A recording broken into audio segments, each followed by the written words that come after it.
I welcome you to Branch and Lee Consulting Ltd, housing benefits subsidy experts. Every year, local government loses out on millions of pounds of unclaimed subsidy.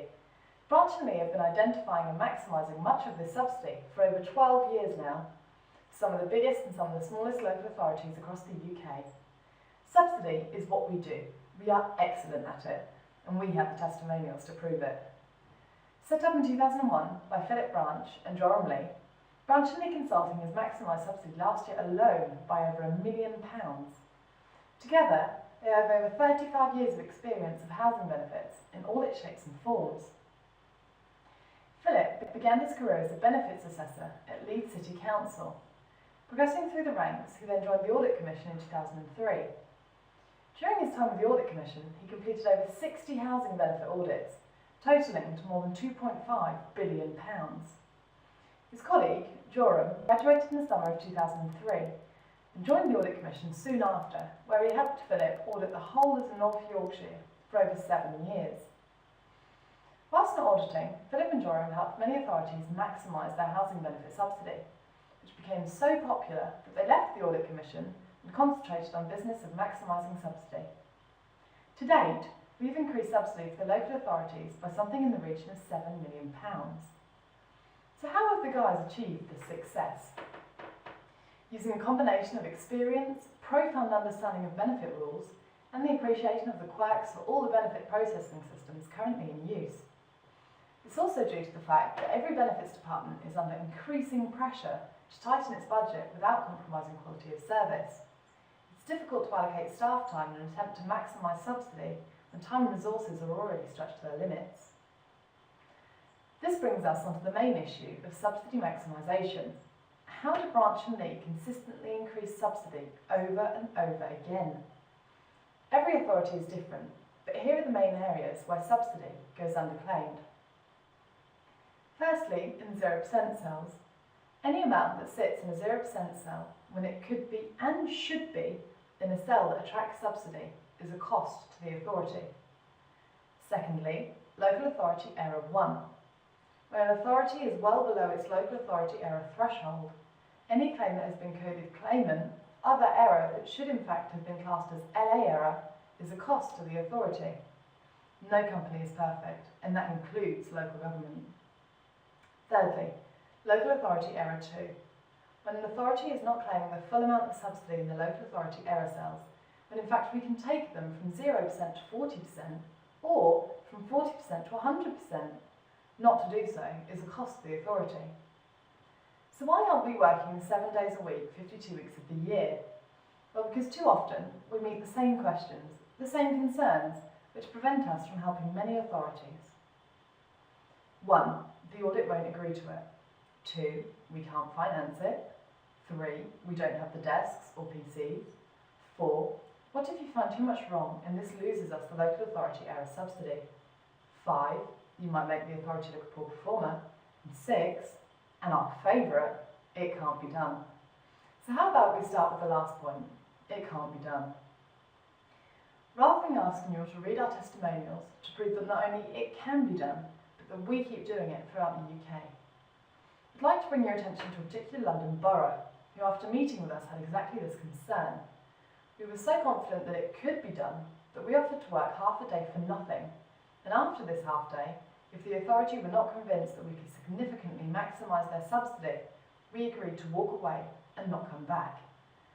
3 hours into the half day and we'd identified something in the region of £40,000 in underclaimed subsidy. 2 weeks later, we'd finished the job and increased subsidy by over £300,000.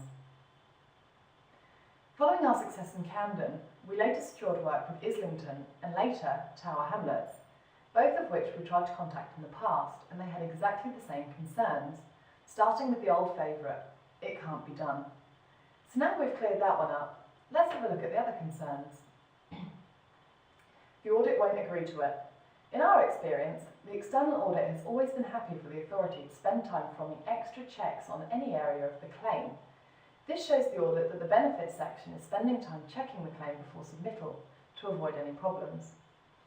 Often the audit wants to check our work, but we welcome that. This gives them and the authority added confidence in our abilities.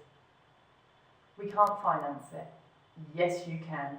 We have a number of options to suit all our clients, a day rate and a percentage-based option, or a combination of the two. Furthermore, we only expect payment when the external audit has agreed our amendments and the HB claim has been signed off. That way, the authority can be certain that they will only pay for money that it has received, as opposed to money which it wants to receive. We can't say fairer than that. We don't have the desks or PCs. Another common concern is the fact that the desk space and working PCs are more than ever at a premium. Well, that's not a problem, because Branch and Lee can work remotely and securely off-site. Working from our offices, we can do the entire job away from the council site, and we just present our findings face-to-face by way of a full detailed report and electronic spreadsheet. This is done at a date and time to suit the client. Alternatively, we can work on-site, should you prefer, or a combination of the two. What if you find too much wrong and this loses us the local authority error subsidy? To date, this has never happened. No authority that we have worked with has performed so badly as to have this happen. However, should this be the case, we can perform a reverse exercise in the local authority error cells to bring down the LA error value and virtually guarantee that the authority will claim the maximum amount of subsidy available. You might make the authority look a poor performer. In fact, quite the opposite is true. Where performance is an issue of any of the authorities that we've worked with, we've recommended new procedures which, when followed, have helped the authority greatly improve in future years. To date, we have helped benefit administration vastly improve in many authorities to the point where even we can't maximise subsidy any further. We're rather proud of that. Branch and Lee are very interested in increasing our presence in the London boroughs. I think that everyone understands that the boroughs have their own unique issues and problems that many other authorities rarely face. We'd like to help you all maximise and protect your subsidy in these difficult times. In conclusion, Branch and Lee would like to think that our reputation is our biggest selling point. Subsidy is what we do, and believe me, we are excellent at it. Former author of Guide to Housing and Council Tax Benefit, John Zebedee, estimated that every year local authorities lose out on over £10 million in underclaimed subsidy. Branch and Lee estimate this to be more in the region of £20 million. Philip and Joram have been unable to discuss this further with Mr Zebedee due to his unfortunate stay at Her Majesty's pleasure, but we do agree that every authority is losing out in valuable subsidy. Thank you for taking the time to listen to us, and a big thank you to Steve Hill for allowing us this opportunity. We'll be contacting you all in the near future to discuss how we can help you maximise and protect your subsidy. Many thanks for listening.